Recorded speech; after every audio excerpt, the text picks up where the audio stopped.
What's going on, YouTube? Today, we're gonna be looking at grinding coping.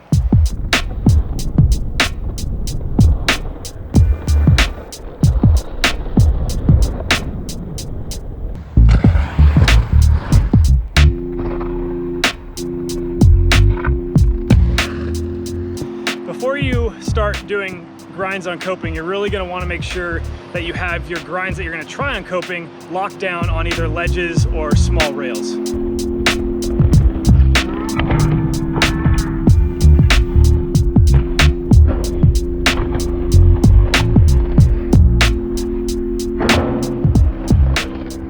So the first thing we're going to want to do is pick out our section of coping that we're going to want to use to practice grinds on. The main things you're going to look for are a ramp that you're familiar with. This ramp can be any size. Something that's at least, I would say, 10 to 20 feet long, because you're going to want to have the entry to the grind space, and then exit of grind space. And you're not going to want to have any changes in that ramp during that time. So really the first thing that you're going to want to do before you start actually just going and sending some coping grinds is you're going to want to know how to stall coping and make sure you feel like you can stall it on a consistent basis.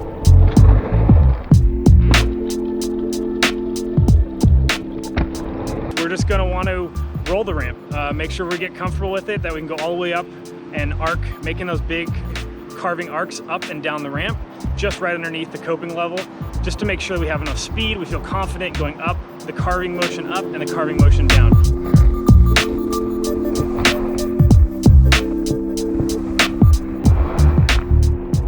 It's really important that you make a big arcing carve into a grind. That is because you want to set your center of balance straight on top of that rail. So you want to send the motion down the rail. You don't want to send the motion up onto the deck, or you don't want to come short and be pushing your feet out to the grind and falling back into the ramp.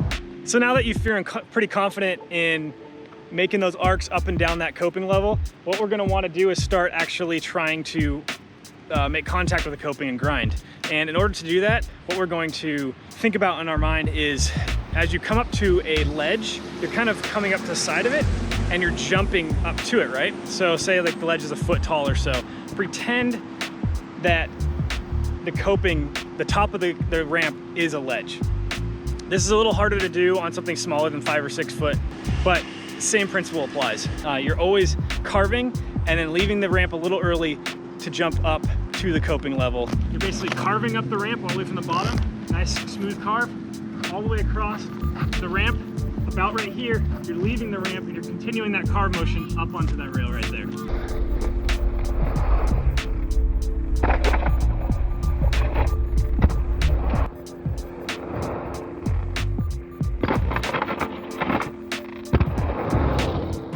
I'm hoping with that last shot, you can see where I'm leaving transition in the ramp and coming up to the coping.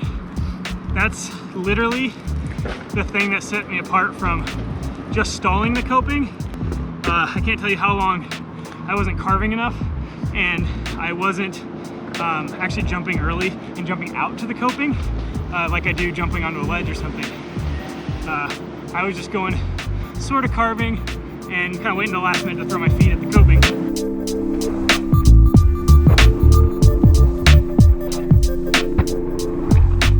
Once I'm on that rail, I want to be pretty much on top of it, rolling over with my feet, but my upper body is going to be just slightly off the rail. And then when you want to drop back in, it's basically just like doing a stand drop or a rolling drop into the ramp.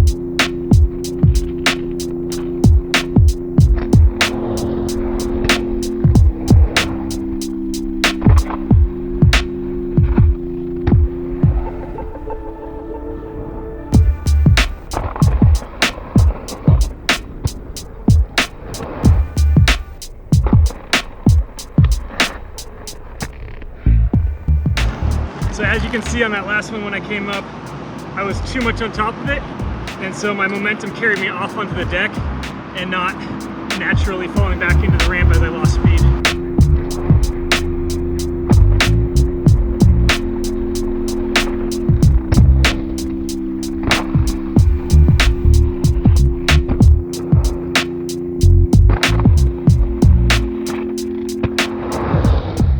So that's it. That's how you slide or grind coping. there's nothing to it. All you really got to do is practice a lot. Just like anything else in skating, it's just a feeling thing. And once you have the feeling, it's your mind-body connection is locked, so you don't have to think about it after a while. But if you like this video, you know what to do. Leave me a comment below if you enjoyed it or you have questions or I didn't cover something, happy to answer. And if you liked it, leave me a like, subscribe, ring that bell, and until next time, guys, just keep rolling.